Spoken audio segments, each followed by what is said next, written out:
पति ब्रह्मचारी।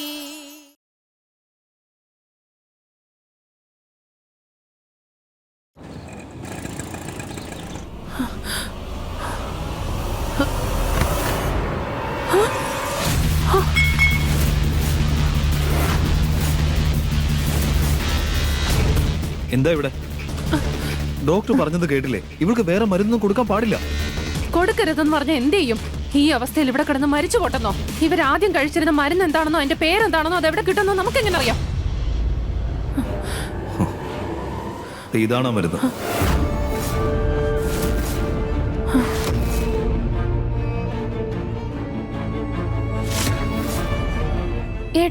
ഏട്ടനിപ്പോ എവിടെ ഈ മരുന്ന് കിട്ടിയത്? വല്യമ്മയോട് പറയാതെ തന്നെ ആ മരുന്നിന്റെ പേര് എങ്ങനെയാണെന്ന് കണ്ടുപിടിച്ചേ പറ്റൂ. സൂരജ്, ആ തലതെറിച്ച പെണ്ണ് കല്യാണത്തിന് വേറെ പ്രശ്നമൊന്നും ഉണ്ടാക്കിയില്ലല്ലോ. നിനക്കെന്തെങ്കിലും ബുദ്ധിമുട്ട് വരുത്തിയോ? ഏയ്, എന്താ വല്യമ്മ ഇത്?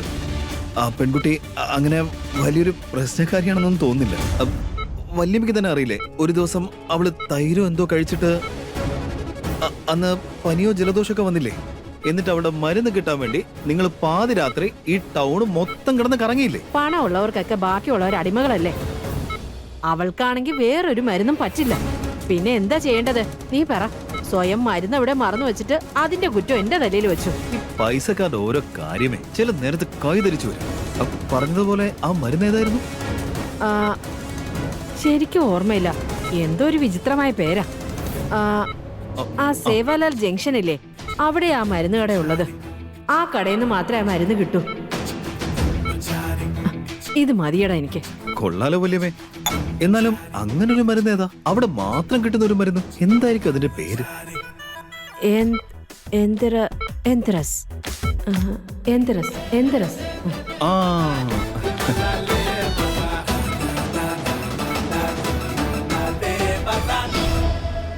ആ, ചിലർക്കൊക്കെ ഞാൻ ചെയ്യുന്ന ജോലി ഇഷ്ടമല്ലായിരിക്കും. എന്ന് വെച്ച് എനിക്ക് മനുഷ്യത്വം ഇല്ലെന്നല്ല അർത്ഥം. മരുന്ന് കൊടുക്കും മോളെ, മരുന്ന് കൊടുക്ക.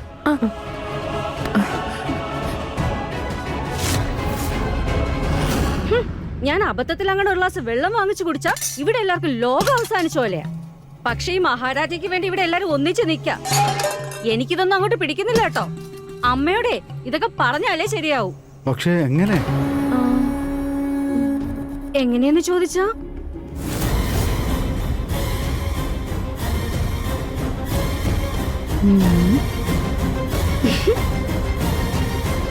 അതിനുള്ള വഴി കിട്ടി.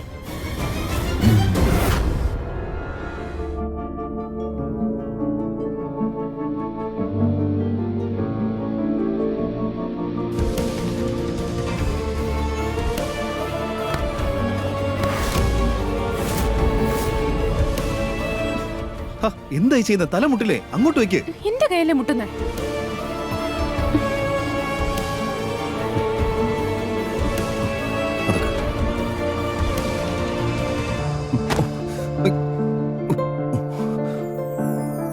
गजब है कहानी, गजब है फसाना है रिश्ता ये कैसा किसी ने न जाना.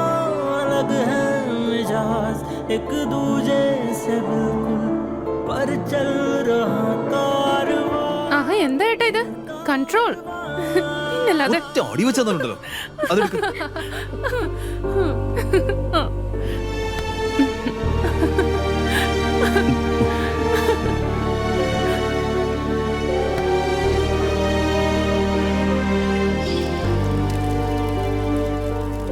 ഒരു കാര്യം മാത്രം ഓർമ്മ വെച്ചോ, ഇന്നു മുതൽ ഇഷയുടെ നിശ്വാസത്തിന് പോലും നിന്റെ കാവലുണ്ടായിരിക്കണം.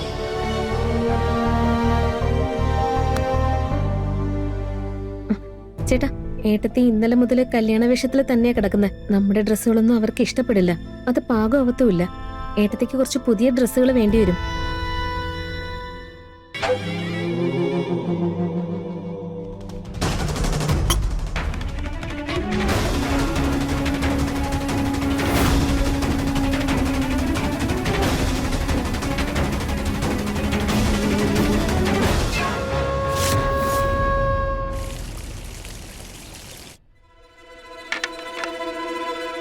എന്തു പറ്റി അമ്മേ?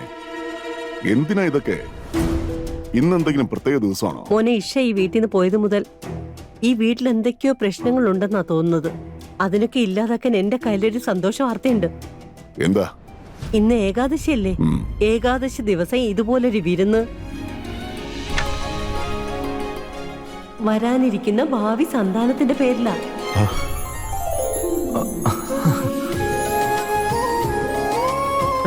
സത്യമാണോ? മുത്തശ്ശി, congratulations. I am really happy. ആഹാ, അത് കലക്കല്ലോ. ശ്രുതി, ദാ പിടിച്ചോ. നന്നായിരിക്കും മോളെ. അപ്പോ എനിക്കൊരു അനന്തരാവകാശി വരാൻ പോകുന്നു. മോനെ, നീ അച്ഛന് വലിയൊരു സന്തോഷം ഉണ്ടാകുന്നു. അമ്മേ, അപ്പൊ ഞാനൊരു മുത്തശ്ശനാകാൻ പോകുന്നു. പക്ഷെ എല്ലാവരും ഒരു കാര്യം ഓർമ്മിച്ചോണം.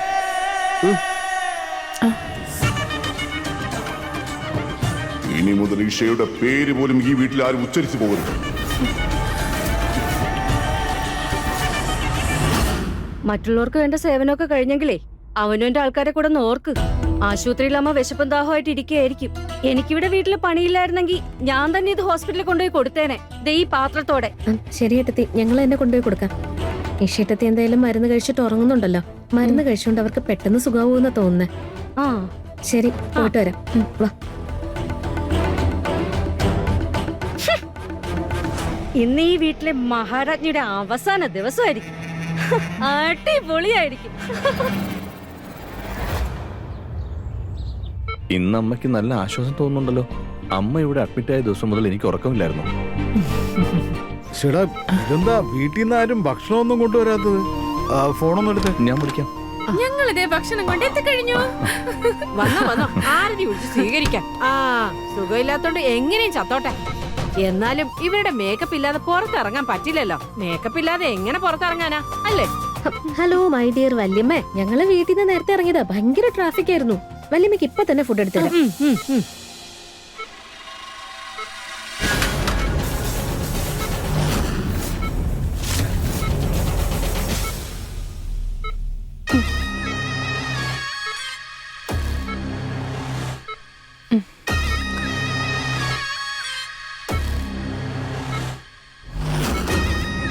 ആ ക്ലിപ്പ് ആരും ശ്രദ്ധിച്ചില്ല എന്നുണ്ടെങ്കിൽ എൻ്റെ ഭാര്യ കഷ്ടപ്പെട്ടത് മുഴുവനും വെറുതെ ആവും.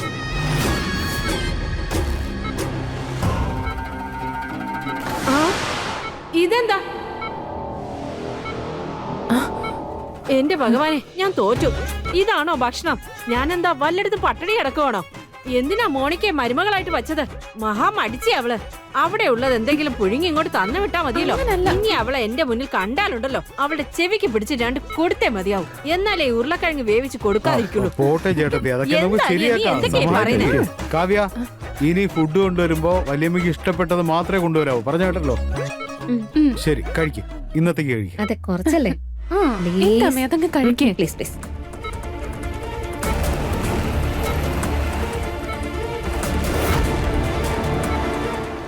അല്ല, ഇതെന്താ ഇതെന്താ ഈ കിടക്കുന്നേ? ഇതെന്താ സാധനം? മുമ്പ് ഇവിടെ കണ്ടിട്ടില്ലല്ലോ.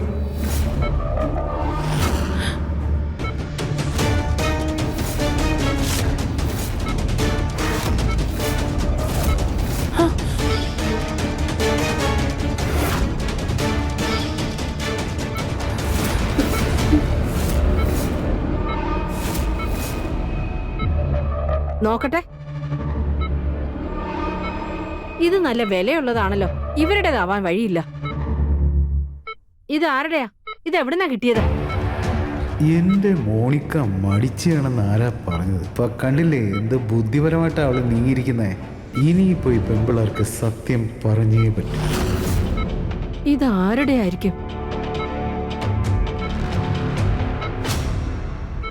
ഇത് ആ അഹങ്കാരി പെണ്ണ് ഇഷയുടെ ആണെന്നാണല്ലോ തോന്നുന്നത്.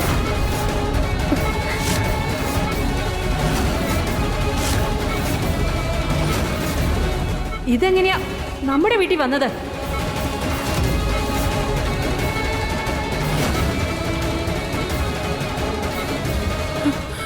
ചേട്ടത്തി, നിങ്ങളൊന്ന് സമാധാനമായിട്ടിരിക്കും. അല്ലെങ്കിൽ BP അതെ, കൂടിക്കൊണ്ടിരിക്കും. സമാധാനത്തിലിരിക്കാൻ പറയുന്ന മനസ്സിലാക്ക്. ഇതൊക്കെ ആ സൂരജിന്റെ കളിയാ. ആ ഗുലാബ് സിംഗ് പറയുന്നതനുസരിച്ച് രാവും പകലും ആ പെണ്ണിന്റെ പുറകെ തന്നെയായിരിക്കും. അങ്ങനെയായിരിക്കും അവന്റെ കൈ പെട്ടത്. ദേ അവനോട് പറഞ്ഞേക്ക്, ആ പെണ്ണ് മാത്രമല്ല അവളുമായി ബന്ധപ്പെട്ട ഒരു കാര്യം എനിക്ക് ഇഷ്ടമല്ല. അവള് തൊട്ട സാധനങ്ങൾ എന്തെങ്കിലും വീട്ടിൽ വന്നാ അതെന്നും അപശകനമായിരിക്കും. ഇതിനെ അങ്ങ് നശിപ്പിച്ച് ചുമ്മാ ഇല്ലാതാക്കണം. ഇതൊന്നും നമുക്ക് വേണ്ട. എന്താ ഇത്? അവളെ സാധനങ്ങൾ മൊത്തം അയ്യോ, എന്താ അമ്മ ഇത്? അയ്യോ അടങ്ങിയിരിക്ക്, മതിയാക്ക് ചേട്ടത്തി, മതി. മതിയാക്ക്. അവളെ എന്റെ കൈ കിട്ടി തന്നെ ഞാൻ തല്ലി ചതയ്ക്കും. എന്നിട്ട് ചേട്ടത്തി. കാണണ്ട അവളെ. വീട്ടിലെ അവളെ ഞാൻ. അയ്യോ, അഹങ്കാരി. അമ്മേ സമാധാനിക്ക്. അമ്മ, എന്റെ അമ്മ, അവളുടെ ക്ലിപ്പിനോട് ഇതാ മനോഭാവമെങ്കിൽ സത്യങ്ങളൊക്കെ അമ്മ അറിഞ്ഞാലുള്ള അവസ്ഥ എന്തായിരിക്കും? അവള് സ്വന്തം മരുമോളാണെന്ന് അറിഞ്ഞാൽ എന്താ സംഭവിക്കുക? അവളെ എന്തായിരിക്കും ചെയ്യാൻ പോന്നെ? നിങ്ങൾ എന്താ പറഞ്ഞ?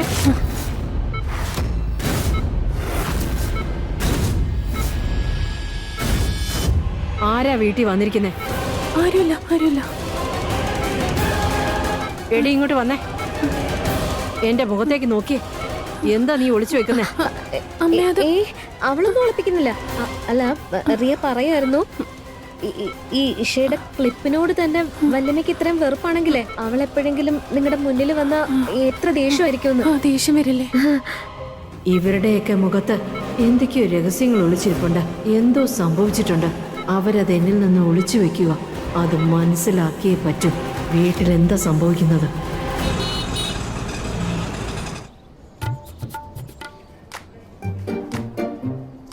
നമസ്കാരം സൂര്യേട്ടാ. വരൂ വരൂ, ലേറ്റസ്റ്റ് കളക്ഷൻ വന്നിട്ടുണ്ട്. ഇന്നലെ എത്തിയുള്ളൂ. നോക്കിയേ, സൂപ്പർ ടീഷർട്ട്. അത് എനിക്ക് ടീഷർട്ട് വേണ്ട.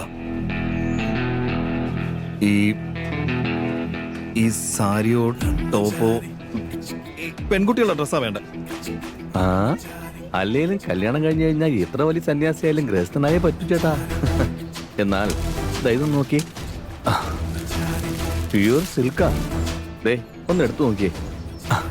സാധനം നമ്പർ 1 ക്വാളിറ്റിയാ.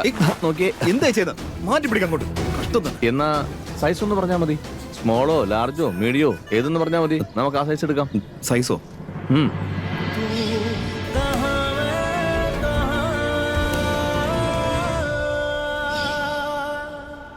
ചേട്ടത്തിയായിട്ട് ഇപ്പോഴും സെറ്റായില്ലെന്ന് തോന്നുന്നു അല്ലേ? തെണ്ടിത്തരം പറഞ്ഞ ഒറ്റ ഒരെണ്ണം ഇട്ടുതരും പറഞ്ഞേക്കാം. പോട്ടെ, ഒരു കാര്യം ചെയ്യും. ഈ 3 ഡ്രസ്സും 3 സൈസിൽ പാക്ക് ചെയ്യും. 3 സൈസോ?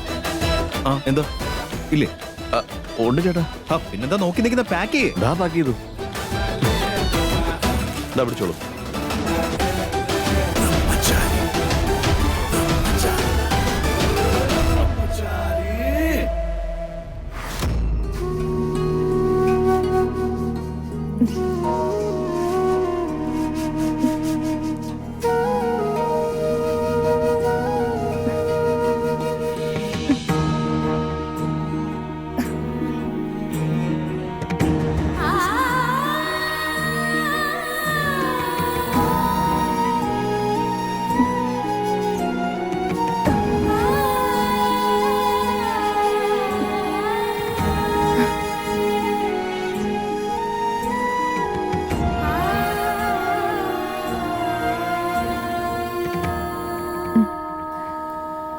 ഒന്ന് കുളിക്കാം. അപ്പോ ഒന്ന് ഫ്രഷ് ആവുമല്ലോ. ബാത്റൂം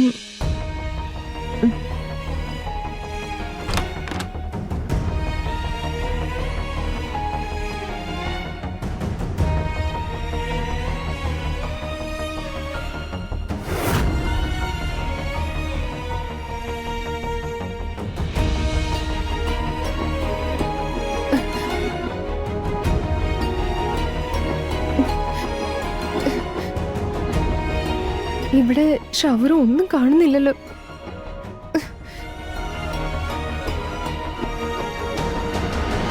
ആണെന്നേ, ഈ പണക്കാരുടെ തലയിലെഴുത്തൊക്കെ അവരെക്കാളും ബെസ്റ്റ് ആയിരിക്കും. അതുകൊണ്ടല്ലേ നമ്മൾ എന്തൊക്കെ ചെയ്താലും ആ മഹാരാജ്ഞി എപ്പോഴും രക്ഷപ്പെട്ടു പോകുന്നത്. അല്ല, നീ ഇതെങ്ങോട്ടാ ഇറങ്ങുന്നേ? നിങ്ങളെ മോനെ സ്കൂളിൽ നിന്ന് കൊണ്ടുവരാൻ പോവാ.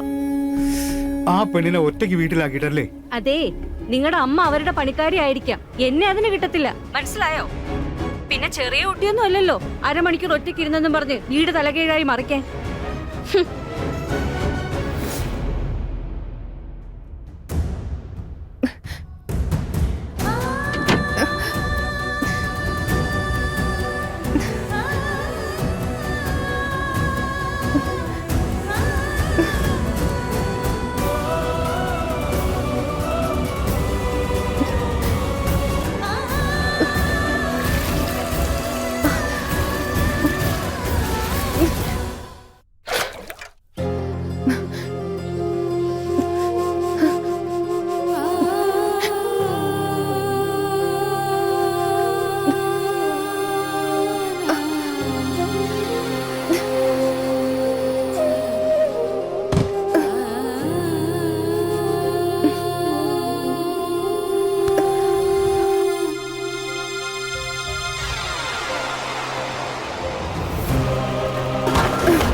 അയ്യോ മോനെ, എന്റെ മോനെ ആരുടെയോ മോശം കണ്ണ് കിട്ടിയിട്ടുണ്ട്. നോക്ക് എന്തൊക്കെ മുറിവാ പറ്റിയതെന്ന്. വേദനിക്കുന്നുണ്ടാവുമല്ലേ എന്റെ മോന്? മുത്തശ്ശി, എനിക്ക് കുഴപ്പമൊന്നുമില്ല. എന്നാലും ആരും എങ്ങനെ ഇതൊക്കെ സംഭവിച്ചത്? അത് ചേട്ടത്തി എന്റെ ഫോണ് ബെഡിൽ നിന്ന് താഴെ വീണു. വീൽ ചെയർ ആണെങ്കിൽ ദൂരെ. അപ്പൊ ഞാൻ തന്നെ അത് മെല്ലെ എടുക്കാൻ നോക്കിയതാ. അപ്പൊ ബാലൻസ് തെറ്റി ടേബിളിൽ പോയി തരി. ഗുലാബ് സിംഗ് സാറേ, കാര്യമായ പരിക്കുകളൊന്നും ഉണ്ടാവാറുന്നത് ഭാഗ്യം. പക്ഷെ ഇതിനേക്കാളും വലിയ മുറിവുണ്ടാവേണ്ടതായിരുന്നു. ആക്ച്വലി ഇദ്ദേഹത്തിന്റെ കൂടെ ആരെങ്കിലും വേണം. ഇദ്ദേഹത്തെ നല്ലതുപോലെ ശ്രദ്ധിക്കുന്ന ഒരാള്, ഒരു നഴ്സോ ഒരു കെയർ ടേക്കറോ, അങ്ങനെ ആരെങ്കിലും. Thank you doctor. പക്ഷെ എനിക്കങ്ങനെ ആരും വേണ്ട. അങ്ങനെ ആരുടെ ആവശ്യമില്ല. എന്നാൽ ഡോക്ടർ പറഞ്ഞതുപോലെ എത്രയും പെട്ടെന്ന് ഒരു കെയർ ടേക്കർ അറേഞ്ച് ചെയ്തു തരൂ. ശരി, ഞാൻ ഇറങ്ങും. Thank U.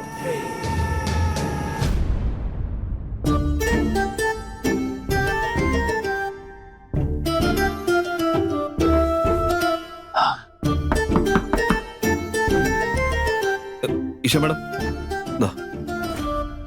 ഡ്രസ് കൊണ്ടുവന്നിട്ടുണ്ട്. പറ്റിയ സൈസ് ഏതാന്ന് വെച്ചാ അതെടുക്ക. ഇഷ മാഡം,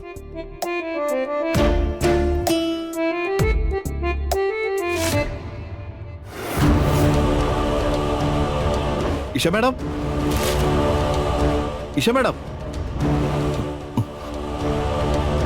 ചേടാ, ഇത് എവിടെ പോയി? ഇനി ഇവിടുന്ന് പോയോ? ഏയ്, അങ്ങനെ വരാൻ വഴിയില്ല.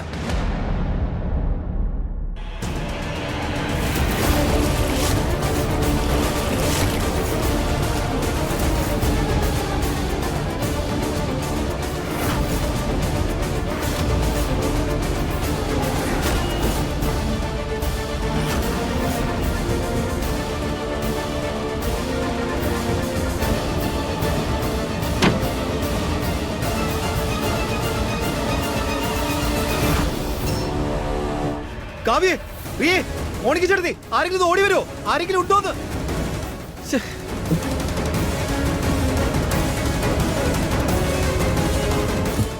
ഇവിടെ ഇങ്ങനെ ഇട്ടിട്ട് പോയാൽ ഇവരുടെ അസുഖം കൂടുമല്ലോ. പക്ഷെ ഞാനിവരെ തൊട്ട എന്റെ ബ്രഹ്മചര്യം.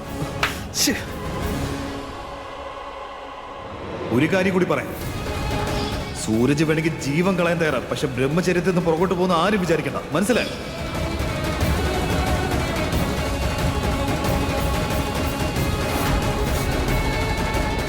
അയ്യോ ദൈവമേ, ഇങ്ങനെ എന്നെ പരീക്ഷിക്കല്ലേ. ഞാൻ അങ്ങോട്ട് പറഞ്ഞ വാക്ക് പാലിക്കണോ അതോ ഒരാളുടെ ജീവൻ രക്ഷിക്കണോ എന്ന് ചോദിച്ചാൽ ഞാൻ എന്ത് ചെയ്യും?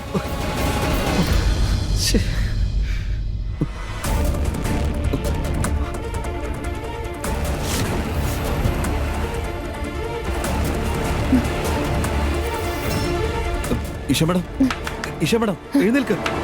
ഇഷ മാഡം എഴുന്നേൽക്ക്. Isha madam, Isha madam, Isha madam.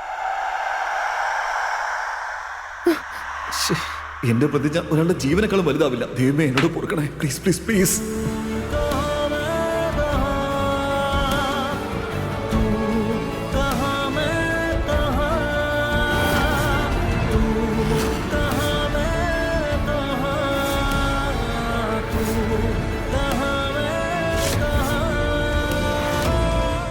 Sooraj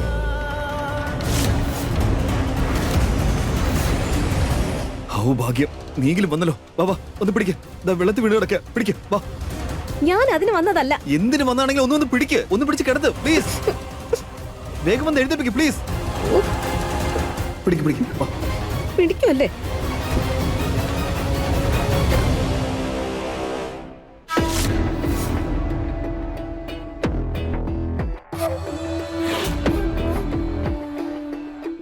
ഇവളെ കാണാൻ എന്തൊരു ഭംഗിയാ. സൂരജ് ഇവളുടെ മുന്നിൽ വീഴാതിരുന്നാ മതി.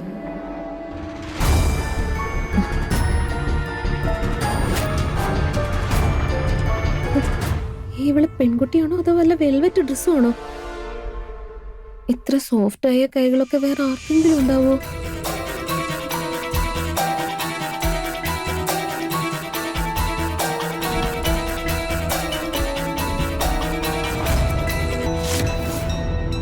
ഒക്കെ പറയാനും കേൾക്കാനും ഒക്കെ എളുപ്പമാ. ഈ കാലത്തൊക്കെ ബ്രഹ്മചാരിയായിട്ടൊക്കെ ഇരിക്കാൻ ആർക്കാ പറ്റുന്നത്?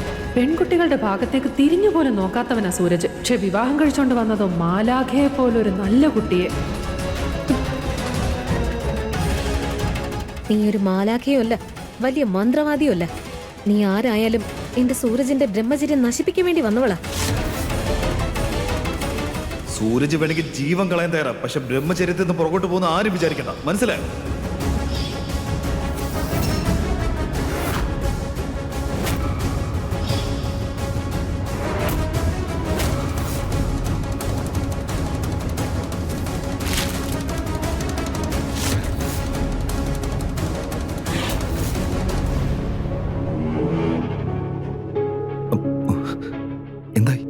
നീ ഏതെങ്കിലും രാജ്യത്തെ രാജാവൊന്നും അല്ലല്ലോ. തുടക്കത്തിൽ തന്നെ 15,000 രൂപയുടെ ഡ്രസ്സാണോ വാങ്ങിച്ചു കൊടുക്കുന്നത്? ബ്രാൻഡഡ് തുണിയാവാൻ കുറച്ച് വിലയൊക്കെ ഉണ്ടാവുമല്ലോ. അവരെപ്പോഴും ഇങ്ങനെയൊക്കെ ഉള്ളത് ഇടാറുള്ളൂ. നീ അതൊക്കെ വിട്. പിന്നെ അവർക്ക് വേറെ കുഴപ്പമൊന്നുമില്ലല്ലോ അല്ലേ? അവൾക്കൊന്നും പറ്റിയിട്ടില്ല. പക്ഷെ നിനക്കെന്തോ പറ്റിയിട്ടുണ്ട്. ചുമ്മാ എന്തെങ്കിലും വായിത്തോന്ന് പറയും, ഒന്ന് പറഞ്ഞാലും മനസ്സിലാവില്ല. ഒരൊറ്റ ദിവസം കൊണ്ട് നീ എത്രമാത്രം മാറിപ്പോയി. ഇതിപ്പോ ഞാൻ കറക്റ്റ് സമയത്ത് വന്നില്ലായിരുന്നെങ്കിൽ നിന്റെ ബ്രഹ്മചര്യം മറക്കുമായിരുന്നില്ലേ?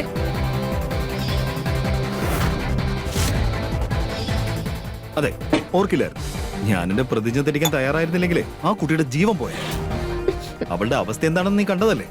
വീട്ടിലാണെങ്കിൽ ആരുമില്ല, പിന്നെ ഞാൻ എന്ത് ചെയ്യും? ഞാൻ കണ്ടു. അവളുടെ അവസ്ഥ മാത്രമല്ല, അവളുടെ അപാര സൗന്ദര്യവും. ഇവളിങ്ങനെ ഇവിടെ ഉണ്ടെങ്കിൽ നിനക്ക് എത്ര കാലം പിടിച്ചിരിക്കാൻ പറ്റും? അങ്ങനെ ഇന്നല്ലെങ്കിൽ നാളെ നീ നിന്റെ ബ്രഹ്മചര്യം മറക്കുമല്ലോ. നീ വലിയ സ്ട്രോങ് ആണെന്നാണോ സ്വയം കരുതുന്നത്? എന്നാ ഓക്കെ, ആദ്യം എന്റെ കണ്ണിൽ നോക്കി നീ സംസാരിക്കേ. അവള് നിന്റെ അടുത്ത് തന്നെ ഉണ്ടാവുമ്പോ അപ്പൊ നിനക്ക് ഒന്നും ശരിക്കും തോന്നാറില്ലേ? അതുപോലെ നീ അവളുടെ അടുത്തേക്ക് ചെല്ലുമ്പോ നിനക്ക് പ്രത്യേകിച്ച് ഒന്നും തോന്നാറില്ലേ? तू ना जरा सा भी मेरी तरह, ना कहीं से मैं तेरी तरह, मिलके भी दोनों हैं अजनबी. कैसी है ये दास्तां, ये दास्तां.